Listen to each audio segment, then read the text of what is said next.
सभी छोटे बड़े श्रोताओं को सुनीता भटनागर का प्यार भरा नमस्कार।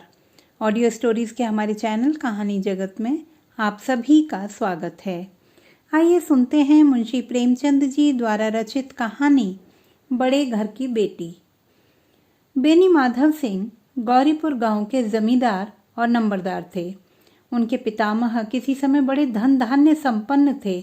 गांव का पक्का तालाब और मंदिर, जिनकी अब मरम्मत भी मुश्किल थी, उन्हीं की कीर्ति स्तंभ थे। कहते हैं इस दरवाजे पर हाथी झूमता था। अब उसकी जगह एक बूढ़ी भैंस थी, जिसके शरीर में अस्थि पंजर के सिवा और कुछ शेष न था, पर दूध शायद बहुत देती थी, क्योंकि एक न एक आदमी हांडी लिए उसके सिर पर सवार ही रहता था। बेनी माधव सिंह अपनी आधी से अधिक संपत्ति वकीलों को भेंट कर चुके थे। उनकी वर्तमान आय 1000 रुपये वार्षिक से अधिक न थी। ठाकुर साहब के 2 बेटे थे। बड़े का नाम श्रीकंठ सिंह था। उसने बहुत दिनों के परिश्रम और उद्योग के बाद बीए की डिग्री प्राप्त की थी। अब एक दफ्तर में नौकर था। छोटा लड़का लाल बिहारी दोहरे बदन का सजीला जवान था। भरा हुआ मुखड़ा, चौड़ी छाती, भैंस का 2 सेर दूध वह सवेरे उठकर पी जाया करता था। श्रीकंठ सिंह की दशा बिल्कुल विपरीत थी। इन नेत्र प्रिय गुणों को उन्होंने बीए इन्हीं 2 अक्षरों पर न्यौछावर कर दिया था। इन 2 अक्षरों ने उनके शरीर को निर्बल और चेहरे को कांतिहीन बना दिया था। इसी से वैद्यक ग्रंथों पर उनका विशेष प्रेम था। आयुर्वेदिक औषधियों पर उनका अधिक विश्वास था। शाम सवेरे से उनके कमरे से प्रायः खरल की सुरीली कर्णमधुर ध्वनि सुनाई दिया करती थी। लाहौर और कलकत्ते के वैद्यों से बड़ी लिखा पड़ी रहती थी। श्रीकंठ इस अंग्रेजी डिग्री के अधिपति होने पर भी अंग्रेजी सामाजिक प्रथाओं के विशेष प्रेमी न थे, बल्कि वह बहुधा बड़े जोर से उसकी निंदा और तिरस्कार किया करते थे। इसी से गांव में उनका बड़ा सम्मान था। दशहरे के दिनों में वह बड़े उत्साह से रामलीला में सम्मिलित होते और स्वयं किसी न किसी पात्र का पाठ किया करते थे। गौरीपुर में रामलीला के वही जन्मदाता थे। प्राचीन हिंदू सभ्यता का गुणगान उनकी धार्मिकता का प्रधान अंग था। सम्मिलित कुटुंब के तो वह एकमात्र उपासक थे। आजकल स्त्रियों को कुटुंब में मिलजुल कर रहने की जो अरुचि होती है, उसे वह जाति और देश दोनों के लिए हानिकारक समझते थे। यही कारण था कि गांव की ललनाएं उनकी निंदक थीं। कोई कोई तो उन्हें अपने शत्रु समझने में भी संकोच न करती थीं। स्वयं उनकी पत्नी को ही इस विषय में उनसे विरोध था। यह इसलिए नहीं कि उसे अपने सास ससुर देवर या जेठ आदि से घृणा थी, बल्कि उसका विचार था कि यदि बहुत कुछ सहने और तरजीह देने पर भी परिवार के साथ निर्वाह न हो सके, तो आए दिन की कलह से जीवन को नष्ट करने की अपेक्षा यही उत्तम है कि अपनी खिचड़ी अलग पकाई जाए। आनंदी एक बड़े उच्च कुल की लड़की थी। उसके बाप एक छोटी सी रियासत के तालुकेदार थे।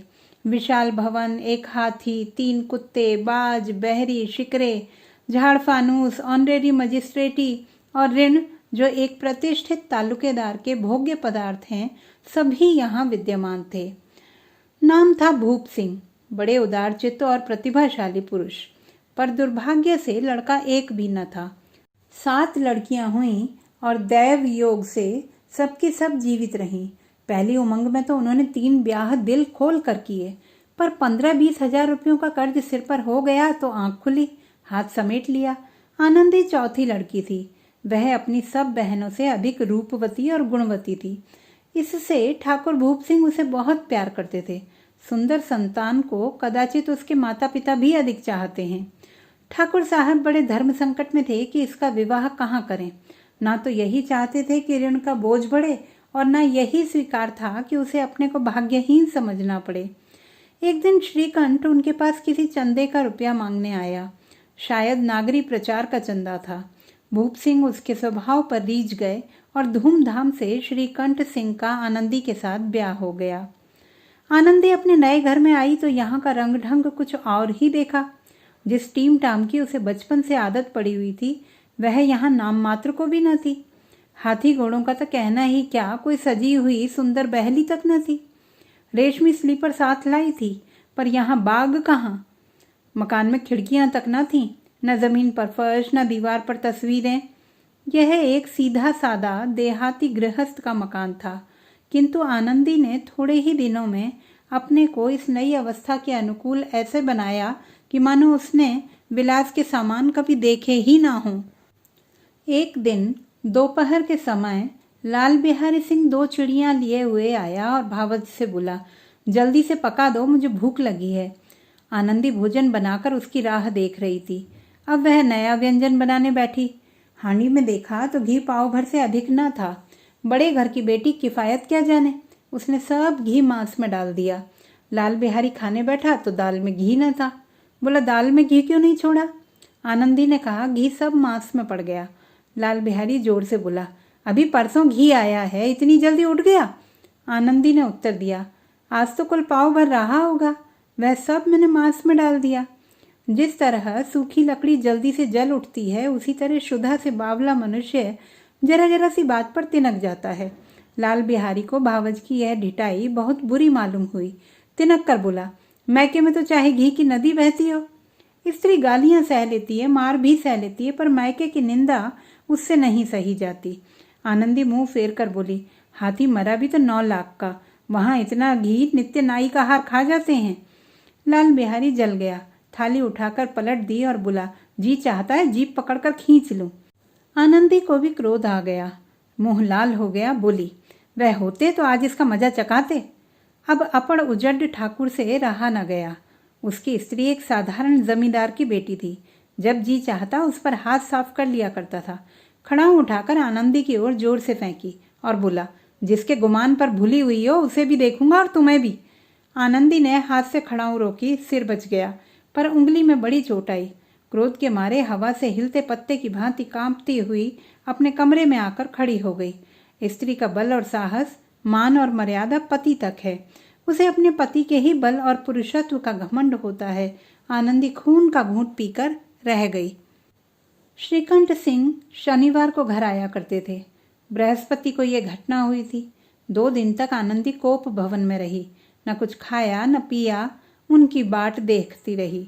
अंत में शनिवार को जब नियमानुकूल संध्या समय वह घर आए और बाहर बैठकर कुछ इधर उधर की बातें, कुछ देशकाल संबंधी समाचार और कुछ नए मुकदमों आदि की चर्चा करने लगे, तो यह वार्तालाप रात 10 बजे तक होता रहा। गांव के भद्र पुरुषों को इन बातों में ऐसा आनंद मिलता था कि खाने पीने की भी सुधि न रहती थी। श्रीकंठ को पिंड छुड़ाना मुश्किल हो जाता था। ये 2-3 घंटे आनंदी ने बड़े कष्ट से काटे। किसी तरह भोजन का समय आया, पंचायत उठी, एकांत हुआ तो लाल बिहारी ने कहा, भैया आप जरा भाभी को समझा दीजिएगा कि मुंह संभाल कर बातचीत किया करें, नहीं तो एक दिन अनर्थ हो जाएगा। बेनी माधव सिंह ने बेटे की ओर से साक्षी दी। हाँ, बहू बेटियों का यह स्वभाव अच्छा नहीं कि मर्दों के मुंह लगे। लाल बिहारी, वह बड़े घर की बेटी हैं तो हम भी कोई कुर्मी का हार नहीं है। श्रीकंठ ने चिंतित स्वर से पूछा, आखिर बात क्या हुई? लाल बिहारी ने कहा, कुछ भी नहीं, यूं ही आप उलझ पड़ी। मायके के सामने हम लोगों को कुछ समझती ही नहीं। श्रीकंठ खा पी कर आनंदी के पास गए। वह भरी बैठी थी। यह हजरत भी कुछ तीखे थे। आनंदी ने पूछा, चित्त तो प्रसन्न है? श्रीकंठ बोले, बहुत प्रसन्न है, पर तुमने आजकल घर में यह क्या उपद्रव मचा रखा है? आनंदी की त्योरियों पर बल पड़ गए। झुंझलाहट के मारे बदन में ज्वाला सी दहक उठी। बोली, जिसने तुमसे यह आग लगाई है उसे पाऊं तो मुंह झुलस दूं। श्रीकंठ, इतनी गर्म क्यों होती हो? बात तो कहो। आनंदी, क्या कहूं? यह मेरे भाग्य का फेर है, नहीं तो गंवार छोकरा जिसको चपरासगिरी करने का भी शऊर नहीं, मुझे खड़ाऊ से मारकर यों ना करता।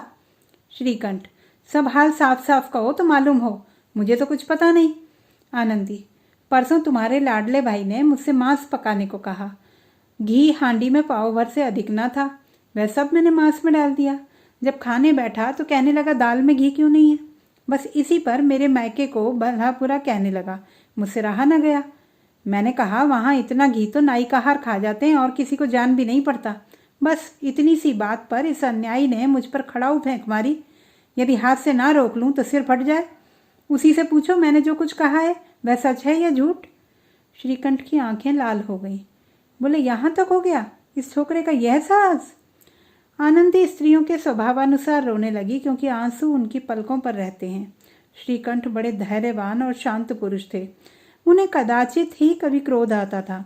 स्त्रियों के आंसू पुरुषों की क्रोधाग्नि भड़काने में तेल का काम देते हैं। रात भर करवटें बदलते रहे। उद्विग्नता के कारण पलक तक नहीं झपकी। प्रातःकाल अपने बाप के पास जाकर बोले, दादा, अब इस घर में मेरा निबाह ना होगा। इस तरह की विद्रोहपूर्ण बातें कहने पर श्रीकंठ ने कितनी ही बार अपने कई मित्रों को आड़े हाथों लिया था, परंतु दुर्भाग्य आज उन्हें स्वयं वे ही अपनी बातें अपने मुंह से कहनी पड़ी। दूसरों को उपदेश देना कितना सहज है। बेनी माधव सिंह घबरा उठे और बोले, क्यों? श्रीकंठ, इसलिए कि मुझे भी अपनी मान प्रतिष्ठा का कुछ विचार है। आपके घर में अब अन्याय और हठ का प्रकोप हो रहा है। जिनको बड़ों का आदर सम्मान करना चाहिए वे उनके सिर चढ़ते हैं। मैं दूसरे का नौकर ठहरा घर पर रहता नहीं। यहाँ मेरे पीछे स्त्रियों पर खड़ाऊं और जूतों की बौछारें होती हैं। कड़ी बात तक चिंता नहीं, कोई एक की दो कह ले वहां तक मैं सह सकता हूँ, किंतु यह कदापि नहीं हो सकता कि मेरे ऊपर लात घूसे पड़े और मैं दम ना मारूं। बेनी माधव सिंह कुछ जवाब न दे सके। श्रीकंठ सदैव उनका आदर करते थे। उनके ऐसे तेवर देखकर बूढ़ा ठाकुर अवाक रह गया। केवल इतना ही बोला, बेटा, तुम बुद्धिमान होकर ऐसी बातें करते हो? स्त्रियां इस तरह घर का नाश कर देती हैं। उनको बहुत सिर चढ़ाना अच्छा नहीं। श्रीकंठ, इतना मैं जानता हूँ। आपके आशीर्वाद से ऐसा मूर्ख नहीं हूँ। आप स्वयं जानते हैं कि मेरे ही समझाने बुझाने से इसी गांव में कई घर संभल गए। पर जिस स्त्री की मान प्रतिष्ठा का ईश्वर के दरबार में उत्तरदाता हूँ, उसके प्रति ऐसा घोर अन्याय और पशुवत व्यवहार मुझे असह्य है। आप सच मानिए, मेरे लिए यही कुछ कम नहीं है कि मैं लाल बिहारी को कुछ दंड नहीं देता। अब बेनी माधव सिंह भी गरमाए, ऐसी बातें और ना सुन सके। बोले, लाल बिहारी तुम्हारा भाई है, उससे जब कभी भूल चूक हो उसके कान पकड़ो। लेकिन श्रीकंठ, लाल बिहारी को मैं अब अपना भाई नहीं समझता। बेनी माधव सिंह, स्त्री के पीछे? श्रीकंठ, जी नहीं, उसकी क्रूरता और अविवेक के कारण। दोनों कुछ देर चुप रहे। ठाकुर साहब लड़के का क्रोध शांत करना चाहते थे, लेकिन यह नहीं स्वीकार करना चाहते थे कि लाल बिहारी ने कोई अनुचित काम किया है। इसी बीच में गांव के और कई सज्जन हुक्के चिलम के बहाने वहां आ बैठे। कई स्त्रियों ने जब यह सुना कि श्रीकंठ पत्नी के पीछे पिता से लड़ने को तैयार हैं तो उन्हें बड़ा हर्ष हुआ। दोनों पक्षों की मधुर वाणियां सुनने के लिए उनकी आत्माएं तिल मिलाने लगीं। गांव में कुछ ऐसे कुटिल मनुष्य भी थे जो इस कुल की नीतिपूर्ण गति पर मन ही मन जलते थे। वे कहा करते थे, श्रीकंठ अपने बाप से दबता है इसलिए वह दब्बू है। उसने विद्या पढ़ी इसलिए वह किताबों का कीड़ा है।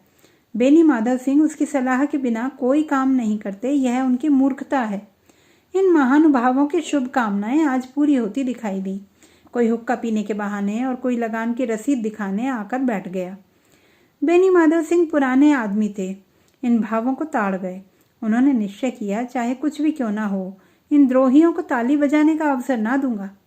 तुरंत कोमल शब्दों में बोले, बेटा, मैं तुमसे बाहर नहीं हूँ, तुम्हारा जो जी चाहे करो। अब तो लड़के से अपराध हो गया। इलाहाबाद का अनुभव रहित झल्लाया हुआ ग्रेजुएट इस बात को न समझ सका। उसे डिबेटिंग क्लब में अपनी बात पर अड़ने की आदत थी। इन हथकंडों की उसे क्या खबर। बाप ने जिस मतलब से बात पलटी थी वह उसकी समझ में न आई। बोला, लाल बिहारी के साथ अब इस घर में नहीं रह सकता। बेनी माधव, बेटा, बुद्धिमान लोग मूर्खों की बात पर ध्यान नहीं देते। वह बेसमझ लड़का है, उससे जो कुछ भूल हुई उसे तुम बड़े होकर क्षमा करो। श्रीकंठ, उसकी इस दुष्टता को मैं कदापि नहीं सह सकता। या तो वही घर में रहेगा या मैं ही। आपको यदि वह अधिक प्यारा है तो मुझे विदा कीजिए, मैं अपना भार आप संभाल लूंगा। यदि मुझे रखना चाहते हैं तो उससे कहिए जहां चाहे चला जाए। बस यह मेरा अंतिम निश्चय है। लाल बिहारी सिंह दरवाजे की चौखट पर चुपचाप खड़ा बड़े भाई की बातें सुन रहा था। वह उनका बहुत आदर करता था। उसे कभी इतना साहस ना हुआ था कि श्रीकंठ के सामने चारपाई पर बैठ जाए, हुक्का पी ले या पान खा ले। बाप का भी वह इतना मान न करता था। श्रीकंठ का भी उस पर हार्दिक स्नेह था। अपने होश में उन्होंने कभी उसे घुड़का तक न था। जब वह इलाहाबाद से आते तो उसके लिए कोई ना कोई वस्तु अवश्य लाते। मुगदर की जोड़ी उन्होंने ही बनवा दी थी। पिछले साल जब उसने अपने से जोड़े जवान को नागपंचमी के दिन दंगल में पछाड़ दिया तो उन्होंने पुलकित हो अखाड़े में ही जाकर उसे गले से लगा लिया था। 5 रुपए के पैसे लौटाए थे। ऐसे भाई के मुंह से आज ऐसी हृदय विदारक बात सुनकर लाल बिहारी को बड़ी ग्लानि हुई। वह फूट फूट कर रोने लगा। इसमें संदेह नहीं कि अपने किए पर पछता रहा था। भाई के आने से एक दिन पहले से उसकी छाती धड़कती थी कि देखूं भैया क्या कहते हैं, मैं उनके सम्मुख कैसे जाऊंगा, उनसे कैसे बोलूंगा, मेरी आंखें उनके सामने कैसे उठेंगी। उसने समझा था कि भैया मुझे बुलाकर समझा देंगे। इस आशा के विपरीत आज उसने उन्हें निर्दयता की मूर्ति बने हुए पाया। वह मूर्ख था, परंतु उसका मन कहता था कि भैया मेरे साथ अन्याय कर रहे हैं। यदि श्रीकंठ उसे अकेले में बुलाकर 2-4 बातें कह देते, इतना ही नहीं 2-4 तमाचे भी लगा देते, तो कदाचित उसे इतना दुख ना होता। पर भाई का यह कहना कि अब मैं इसकी सूरत नहीं देखना चाहता, लाल बिहारी से सहा न गया। वह रोता हुआ घर आया। कोठरी में जाकर कपड़े पहने, आंखें पोंछी जिससे कोई यह ना समझे कि रोता था। तब आनंदी के द्वार पर आकर बोला, भाभी, भैया ने निश्चय किया है कि वह मेरे साथ इस घर में ना रहेंगे। अब वह मेरा मुंह नहीं देखना चाहते, इसलिए अब मैं जाता हूँ। उन्हें फिर मुंह ना दिखाऊंगा। मुझसे जो कुछ अपराध हुआ उसे क्षमा करना। यह कहते कहते लाल बिहारी का गला भर आया। जिस समय लाल बिहारी सिंह सिर झुकाए आनंदी के द्वार पर खड़ा था, उसी समय श्रीकंठ सिंह भी लाल आंखें किए बाहर से आए। भाई को खड़ा देखा तो घृणा से आंखें फेर ली और कतराकर निकल गए, मानो उसकी परछाई से दूर भागते हों। आनंदी ने लाल बिहारी की शिकायत तो की थी, लेकिन अब मन में पछता रही थी। वह स्वभाव से ही दयावती थी। उसे इसका तनिक भी ध्यान न था कि बात इतनी बढ़ जाएगी। वह मन में अपने पति पर झुंझला रही थी कि यह इतने गर्म क्यों होते हैं। उस पर यह भय भी लगा हुआ था कि कहीं मुझसे इलाहाबाद चलने को कहें तो कैसे क्या करूंगी। इस बीच में जब उसने लाल बिहारी को दरवाजे पर खड़े यह कहते सुना कि अब मैं जाता हूँ, मुझसे जो कुछ अपराध हुआ क्षमा करना, तो उसका रहा सहा क्रोध भी पानी हो गया। वह रोने लगी। श्रीकंठ को देखकर आनंदी ने कहा, लाला बाहर खड़े बहुत रो रहे हैं। श्रीकंठ, तो मैं क्या करूं? आनंदी, भीतर बुला लो, मेरी जीभ में आग लगे, मैंने कहाँ से यह झगड़ा उठाया। श्रीकंठ, मैं न बुलाऊंगा। आनंदी, पछताओगे, उन्हें बहुत ग्लानि हो गई है, ऐसा ना हो कहीं चल दें। श्रीकंठ ना उठे। इतने में लाल बिहारी ने फिर कहा, भाभी, भैया से मेरा प्रणाम कह दो। वह मेरा मुंह नहीं देखना चाहते, इसलिए मैं भी अपना मुंह उन्हें न दिखाऊंगा। लाल बिहारी इतना कहकर लौट पड़ा और शीघ्रता से दरवाजे की ओर बढ़ा। अंत में आनंदी कमरे से निकली और उसका हाथ पकड़ लिया। लाल बिहारी ने पीछे फिरकर देखा और आंखों में आंसू भरे बोला, मुझे जाने दो। आनंदी, कहाँ जाते हो? लाल बिहारी, जहाँ कोई मेरा मुंह न देखे। आनंदी, मैं न जाने दूंगी। लाल बिहारी, मैं तुम लोगों के साथ रहने योग्य नहीं हूँ। आनंदी, तुम्हें मेरी सौगंध, अब एक पग भी आगे न बढ़ाना। लाल बिहारी, जब तक मुझे यह ना मालूम हो जाए कि भैया का मन मेरी तरफ से साफ हो गया, तब तक मैं इस घर में कदापि ना रहूंगा। आनंदी, मैं ईश्वर को साक्षी देकर कहती हूँ कि तुम्हारी ओर से मेरे मन में तनिक भी मैल नहीं है। अब श्रीकंठ का हृदय भी पिघला। उन्होंने बाहर आकर लाल बिहारी को गले लगा लिया। दोनों भाई खूब फूट फूट कर रोए। लाल बिहारी ने सिसकते हुए कहा, भैया, अब कभी मत कहना कि तुम्हारा मुंह न देखूंगा। इसके सिवा आप जो दंड देंगे मैं सहज स्वीकार करूंगा। श्रीकंठ ने कांपते हुए स्वर से कहा, लल्लू, इन बातों को बिल्कुल भूल जाओ। ईश्वर चाहेगा तो फिर ऐसा अवसर न आवेगा। बेनी माधव सिंह बाहर से आ रहे थे। दोनों भाइयों को गले मिलते देखकर आनंद से पुलकित हो गए। बोल उठे, बड़े घर की बेटियां ऐसी ही होती हैं, बिगड़ता हुआ काम बना लेती हैं।